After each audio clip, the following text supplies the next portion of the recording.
I came to interfaith relations, as it were, out of a commitment to peace and reconciliation between people generally. But I realized that interfaith relations were important not only as a vehicle for bringing peace, but as a means of educating us about one another, because how can we live in mutual respect if we are ignorant of one another?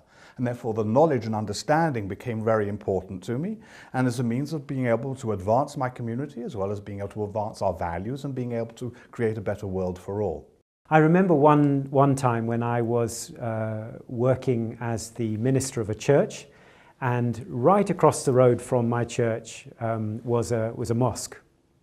And there hadn't been very good relations between the church and the mosque in the past, but there was a very good imam who worked at the mosque, and he and I built up a good relationship. And one day he telephoned me and he said, "I want you to come over to my house because my daughter, I have a new baby daughter, and we're giving her a name and we have a ceremony, and we'd like you to come and be a part of that." So I came along and I sat in the little room, and it was full of all of these different Muslim leaders, and I was the only Christian there. And then he said, "Well, we're going to have some Quran reading, we'll have some prayers, and then our local minister will speak. Toby, you are going to speak." And I thought, oh great, not much preparation, but I will try and speak. And so I thought, well, what am I preaching on next Sunday? And I thought, I'm preaching on the famous story that Jesus told about the Good Samaritan. So I told the story there.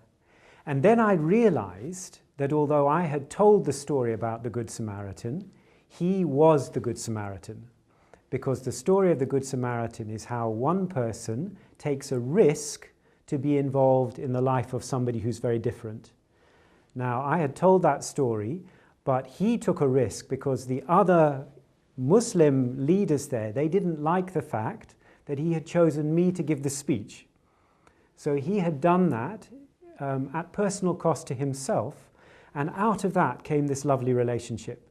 We then involved members of our congregations. He asked me to come and speak at the mosque, and I went over, and he came over to the church, and many people from our different congregations got involved together.